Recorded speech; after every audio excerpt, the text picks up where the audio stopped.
Welcome to this Arnall-Culliford knitwear tutorial. Today's tutorial is all about choosing colours for stranded colour work, and I'm delighted to have Felicity Felix Ford with me today.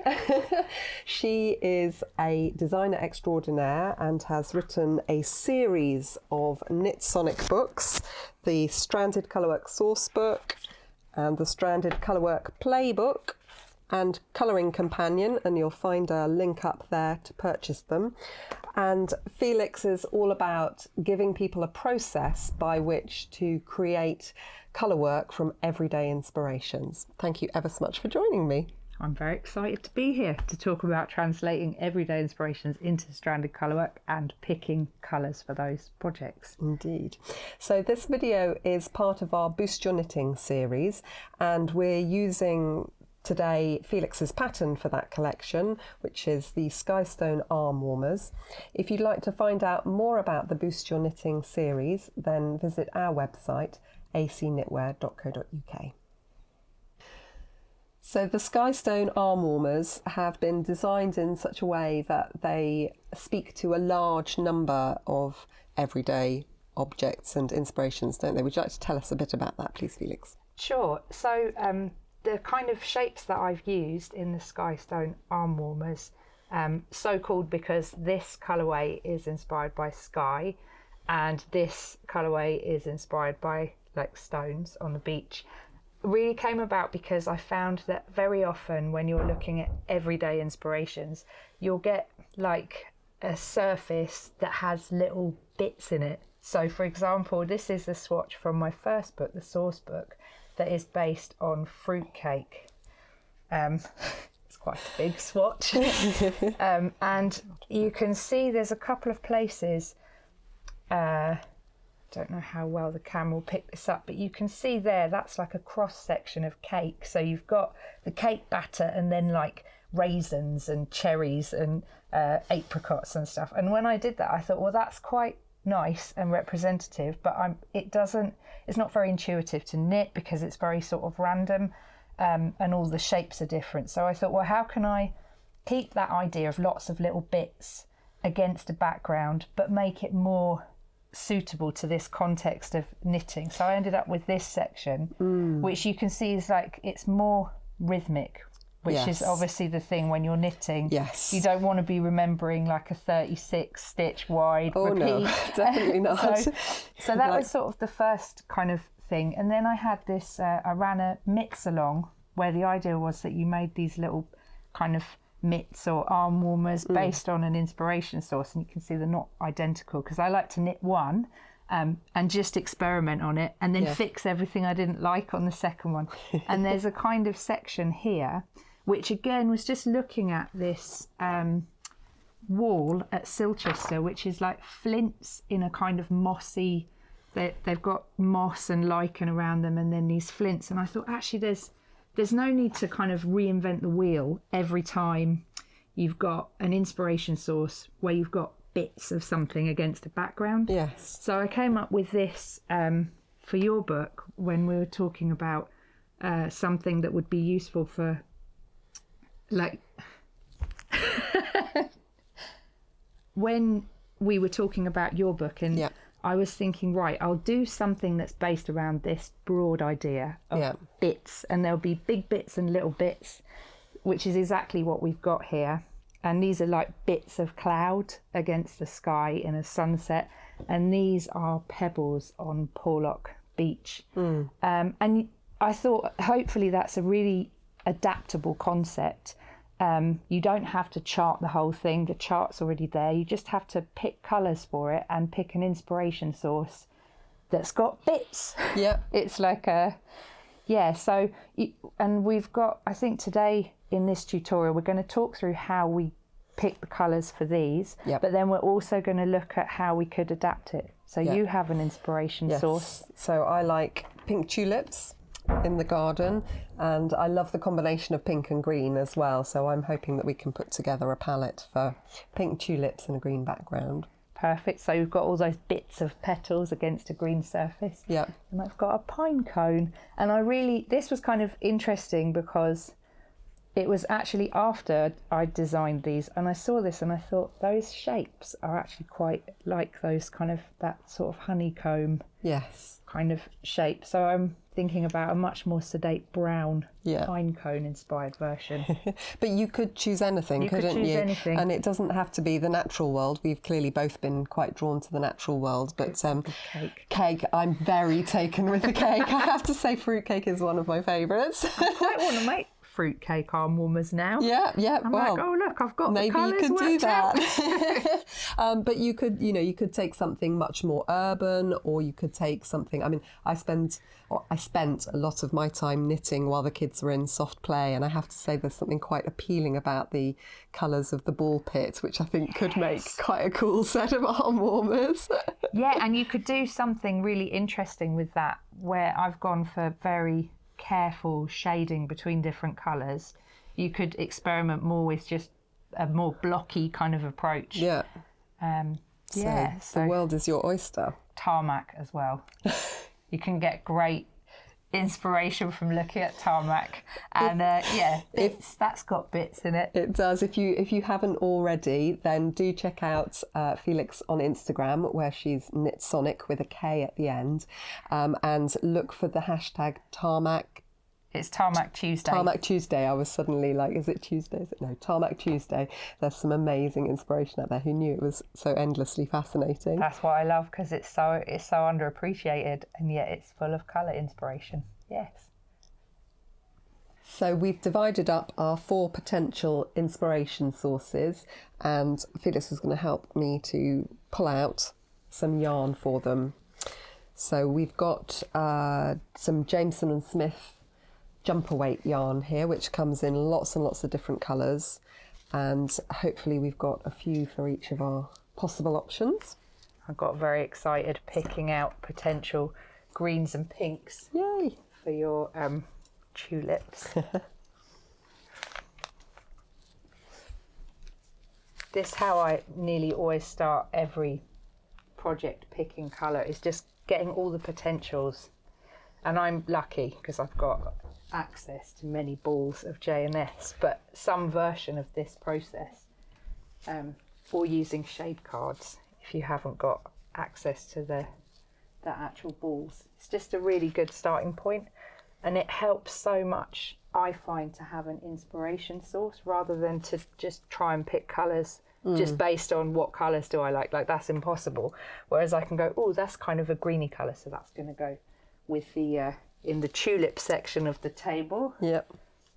Or this is gold, so this is part of our sky. Sky, yep. And sunset, this is like a murky yellow, so we'll pop that with Pebbles for now. And it can just be very quick. That's no, I don't know if that one really. No, vetoed. Oh, our poor pine cone at the moment hasn't got any friends. I know. Is that because it overlaps a little bit with the pebbles, perhaps? No, it's because all the browns are at the bottom of the bag. Oh, okay. It was that simple. Yeah, there was nothing.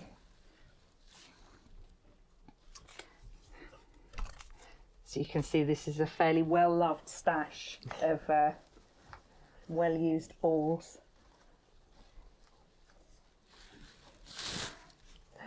Some more lovely pinks. More greys. Just want to make sure we've got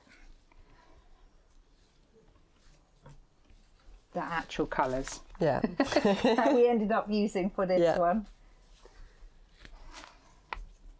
Oh, lots of pebble colours. So many pebble colours. Well, that's the thing, is when you really look at things, they have got so many colours in them. Yes. FC15.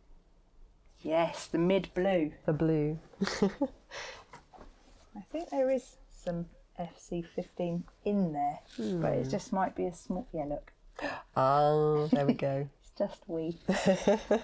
So yeah, that's kind of a good starting point, is to just have all the potentials that you can get your hands on, or if you haven't got the balls, to use a shade card and to kind of narrow out, it's these ones that could be there. Yes. So we've got now these piles of colours, and this is a process I do a lot. I'm really interested in making creative processes completely doable and actionable. Yeah. And I think that going into a yarn shop, being faced by the wall of possibilities and being like, pick some colours that you like, is completely overwhelming for most of us. Yes. Whereas find a picture, look at the picture and find all the colours that you can see matching to that picture just feels a little bit more doable. Yeah. And also, if you can see that the colours go together in the inspiration source, that gives you confidence. Definitely. That in your knitting, the colours will go together as well. So yeah, it's about finding within budget and whatever other constraints you have, as many colours as you can that match your inspiration source and making a big pile. And in the next section, we're going to talk about editing that down, because no one wants to knit mitts with this many colours in them unless you're changing every single round, which nobody wants to do. No, it's that balance, isn't it? It's balancing up the limitation of something that's going to be fun and have some rhythm to knit with including lots of different things that it speaks to the source, and then making it harmonise and all those other things. And I have to say, as somebody who was very, very overwhelmed by colour choices, you've opened up like a whole world to me from that point of view. From the minute I saw that first Kickstarter video about what you wanted to do with the Knit Sonic Stranded Colourwork sourcebook, I knew this was what I needed, because I am perennially overwhelmed by the possibilities and just have no confidence in my ability to put them together. So that's why I really love this framework, and starting with an inspiration source and pulling out everything. It's just so much more doable to match things to something that you can see it works together, than to just start with, I'm going to pick the most amazing colours and they're going to work brilliantly together. Where do you start? Yeah. So this is where I always start. Perfect. Onwards. So we've put together all of the colours that we've picked out from the inspiration source photos, but this looks like a few too many. How are we going to cut them down? This is way too many. Help me. It's always a compromise to get, you're never going to get to use all the colours you can see in the inspiration source. It's a juggle of your budget, what's commercially available, what's sensible to use in a knitting project. Yeah. And in the Skystone Arm Warmers pattern, there's a very simple thing to aim for, which is 5 pale shades for the pattern and 3 darker shades for the background. So knowing that that's what we're aiming for, we want 8 shades at the end, that really helps. Cool. And some things are an easy, like you just can see, actually that is just a bit too dark, so we'll get rid of that. Will we just divide them straight up then into pattern and background? Yes, that's a good idea actually. We put all of the blues, kind of darker backgrounds here. Yep. That's a good way to kind of start. And there's always what drew you to the inspiration source in the first place, which I always think of as the priority colours. Yeah. And for me, I just love these buttery, wispy, these kind of lovely, soft, goldy, peachy shades. And I can see right away that this very pale peach, this very pale yellow, and this soft buttery yellow are like perfect. Spot on, aren't they? So those are kind of, we've got 3 of our pattern colours, and then it's just working out what do we want to put with them. Yeah. So these very kind of hot yellows, you can kind of see in some places, but actually, and you would imagine that might make a nice kind of gradient with them, mightn't it? But I can feel the but coming. I know. When you look, that actually bleaches out, because this is such a saturated gold colour. Next to that, it bleaches it. It has a really kind of... Yes, takes away the nuance. Yeah, so maybe something like that, but a little bit softer. Yeah. Maybe something like these shades. Yeah. So, and we can kind of see, I always want my colours to run smoothly into each other, and this is another one that just looks a bit too dark to be part of it. So again, yes, and we were looking for lighter background shades, pattern shades anyway, weren't we? That's right, we were looking for the lighter. We've got the same problem here with the colour being too bright, so that's out. And then through that process... You're fired. Yeah, through that process, we've ended up with our 5 awesome pattern colours. So now it's about working out what goes in the background. Yeah. So maybe looking at those blues. Yeah, some We've nice got sky blues. That one's a real sky blue, isn't it? Number 14. So if we look at those 3, say, the sort of lighter blues, they're quite nice and they're quite close to the inspiration source, but... Oh, this is where I use our phone, isn't it? Yes, yes. So we take a photo of what we're interested in and then we can turn it into black and white, can't we? Am I right? That's right. And what that does is that removes all of the, with the hue, that's the colour, information taken away. You can see the value, which is how light or dark the colours are. And you can see that actually those blues, pale as they are too close in value. Yeah, so, you wouldn't know whether that was the yellow or the blue, would you, at all? You can't see the difference between those. So we can see there isn't quite enough contrast. And unlike the clouds, which have got like a different texture, which helps them to stand out from the background, our knitting's going to be just one texture. Yeah. So we need to cheat a little bit to get that sense of contrast. And maybe looking at some of the darker bits of the pictures will give us a sense of... and that one was all right. That one isn't too bad, so we'll keep that one. Yeah. This very hot blue has the same problem that we had with the really bright yellow, where it has quite a harsh bleaching effect. So that's out. Yeah. And then these ones, I think, are a little bit greeny, just a bit murky, which leaves us with maybe something like that. Shall I try the black and white on that? Yeah, let's try the black and white sure. again.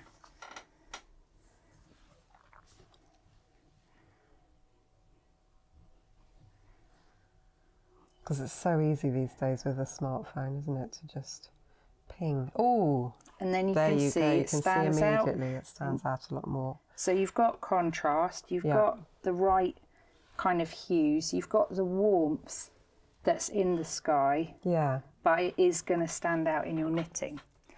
Amazing. So that's how we put that palette together. Should we do another one? Yes, let's apply our learning. So this is a slightly different and much less clear kind of thing, because with Pebbles on the Beach there are literally millions and millions of colours that you could use or that you could choose. So again, that word priorities. I think what I liked most about these Pebbles on Porlock Beach is that the variety of colours. Yeah. So you could get something like kind of a load of purples that all make a really nice sequence. Yes. But then you're only talking about one of the different colours that you can see on the beach. And I think that's a shame when you've got gold, blue, grey, pink. So with this, I had a slightly different idea for those 5 pattern shades, which was to try and find a sequence that had those different colours in it. Yeah. But that would smoothly transition one between the other. Yeah. Should we move some out of the way? Let's move some out of the way so we can see. Yeah. So after a bit we've got of... the pinks there, We've haven't got we? the pink, it's right there. And then that sort of lovely... In-betweeny. In-betweeny. I think we need a bit more kind of neutrally brown, don't we?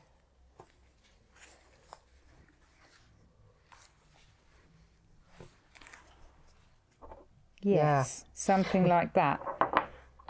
So, to me that, and this will be a totally personal taste thing, but for me that was like the perfect mix of all those colours sort of go together. Yep. In terms of, you can see them moving smoothly one to the other. Yep.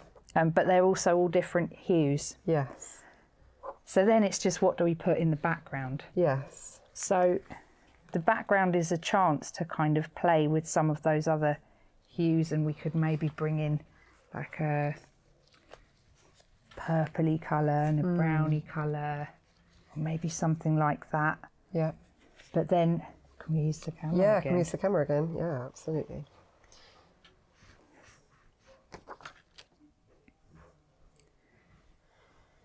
So we're looking in black and white. We're again. looking in black and white to get some sense of the contrast.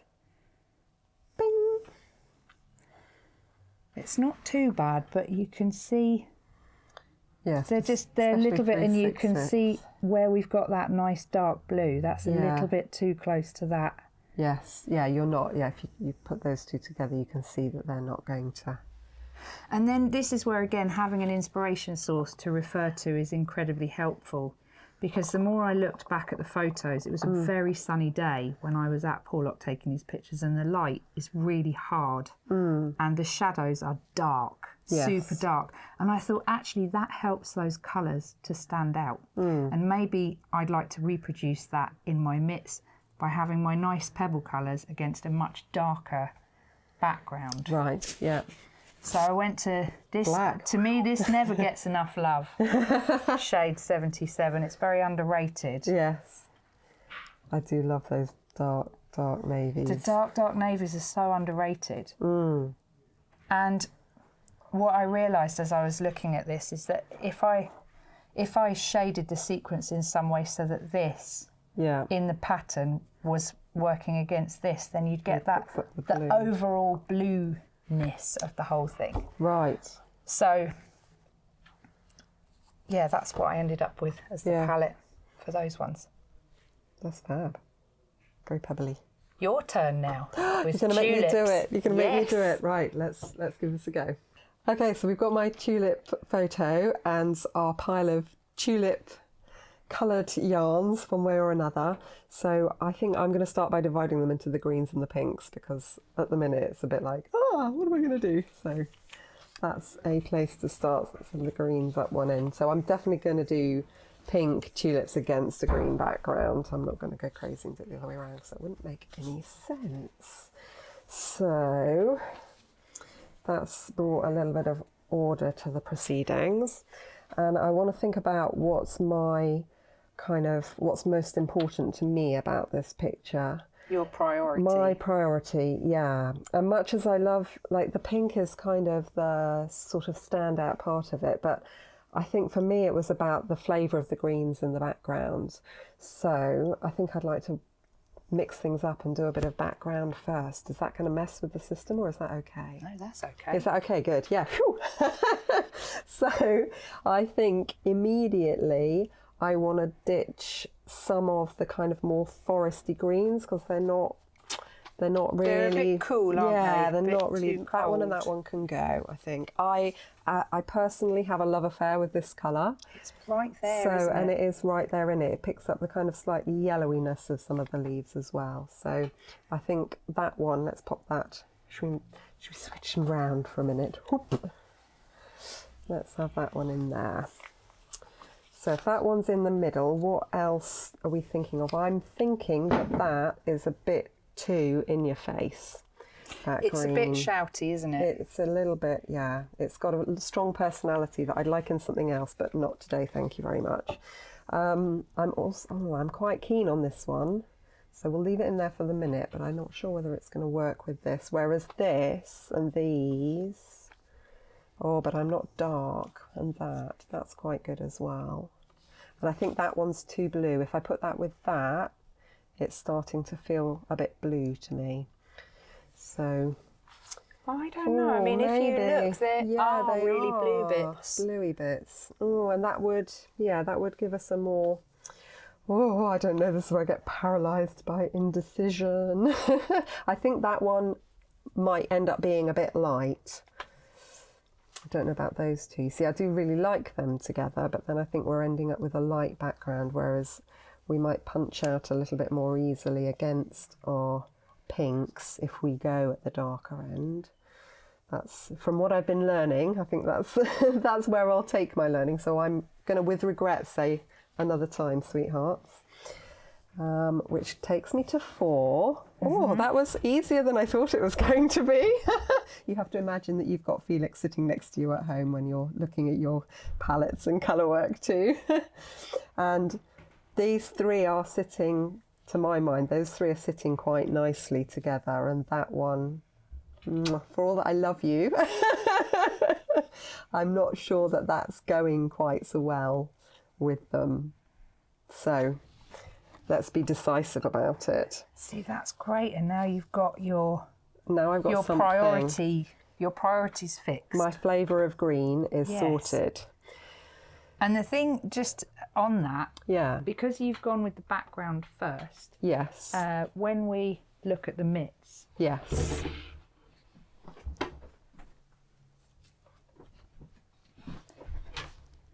What you choose as the background colours also becomes the cuff and here. So actually, if you really want, if the greens are really where it's at for you, then you're going to have the overall greenness is going to be right there in the cuffs. And it's feeling very natural to me that those 2 should be the 2 I hold together at the beginning, and then fading into that one with slightly less dominance. Oh, I'm happy about this as a starting point. Right. Super. So now bring on the foreground, the 5 pattern colours.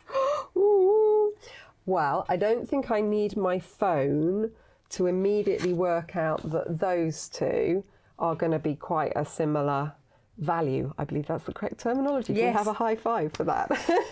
So let's say not today, thank you to those 2.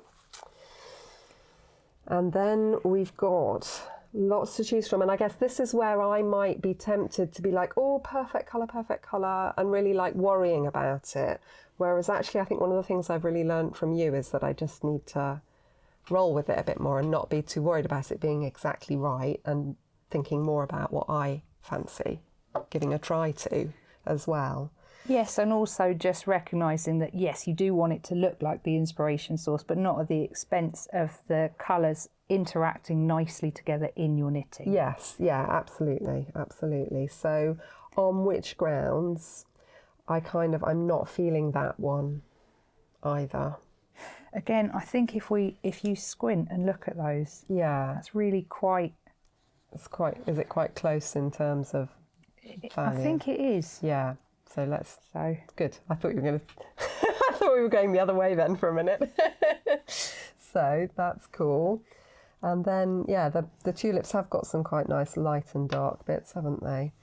That one's a good one. I'm quite a fan of these mixed colours that Jameson and Smith do, where they've got little bits. Not that one, but they've got little bits of other stuff that helps them to sit together. Blends, heathery blends.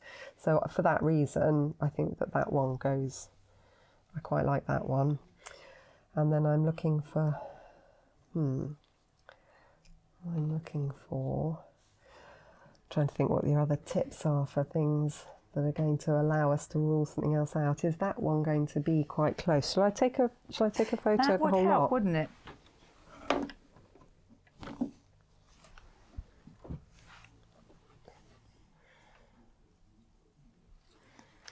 So if I take a photo of all the options here, then that might help me to perhaps rule out.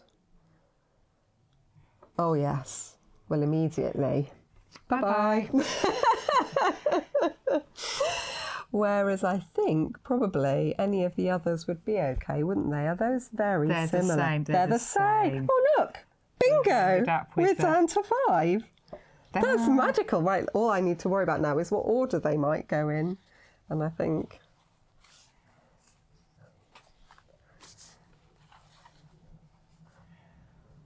something along those lines. How pretty is that going to be? That's going to be awesome. I'm so excited about that. And that was an amazing process, because honestly, before I've worked through the system, I would have been too literal, much too literal about it. But having a few rules to hang things off, and combined with some gut feeling about things as well, is amazing.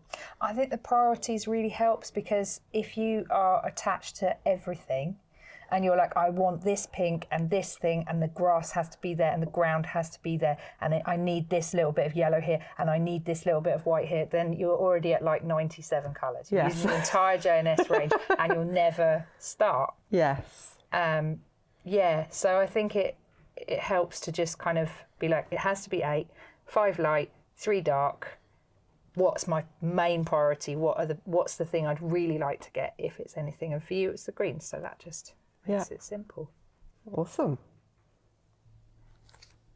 So once you've got your palette, a quick way to think about sequencing your colours is to use the colouring in sheet that we're putting in the ebook file. In the ebook. Yeah, an ebook file for each month. Where relevant, there's an extras PDF.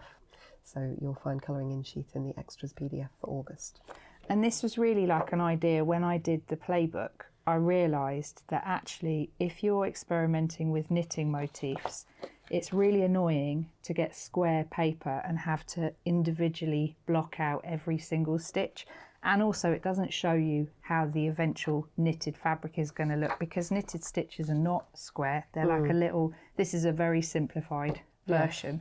So what I've done here, this is obviously the one for the Pebbles, and I've looked at those colours that we picked out and thought about how they might be sequenced into the chart. And then that's just the blank one, which we're going to use in a minute. Yep. And this obviously the one for the sky themed mitts. And then I mentioned at the beginning that I want to do something based on a pine cone. Yeah. And you can see I've picked out what I think might work as the yarn shades, and I've had a go at sequencing them. I'm not very happy with it. Right. And that saved me quite a bit of time because I didn't have to swatch and I just coloured in. So I thought what I'd do now really quickly is using that same principle of like 3 background colours and thinking about where each row in the chart changes and knowing that's where I'll change it in my colouring in. I've picked out a slightly different palette. Yeah. So, and once you've got your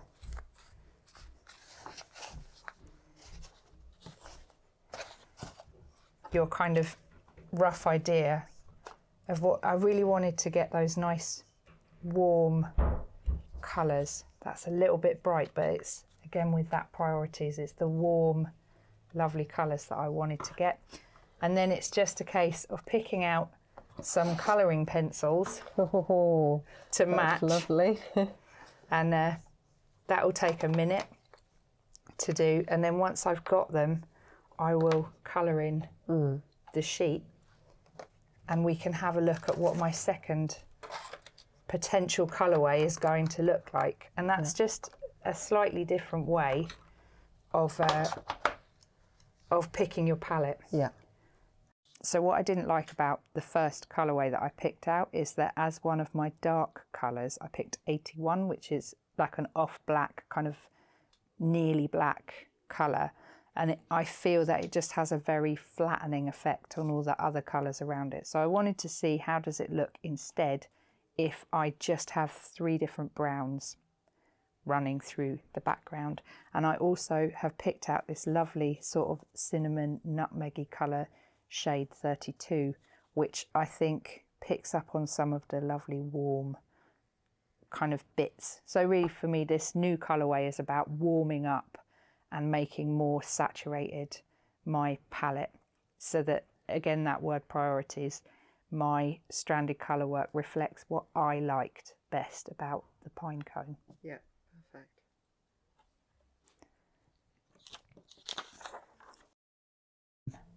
So after all this joy of playing with all the colours and doing the colouring in, I hope that's left you really confident for picking the colours for your tulip themed Skystone arm warmers. I am all set. I feel empowered to cast on straight away.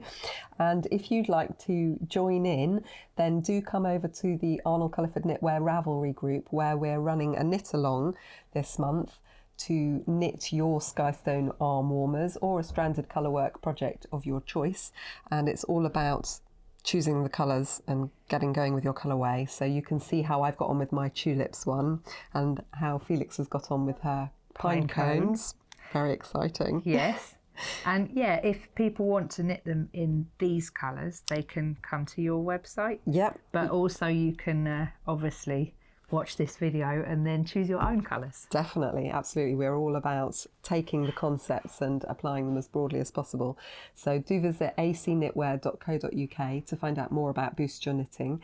And if you don't want to miss any of our other video tutorials, then do subscribe to our YouTube channel, Gen AC Knitwear.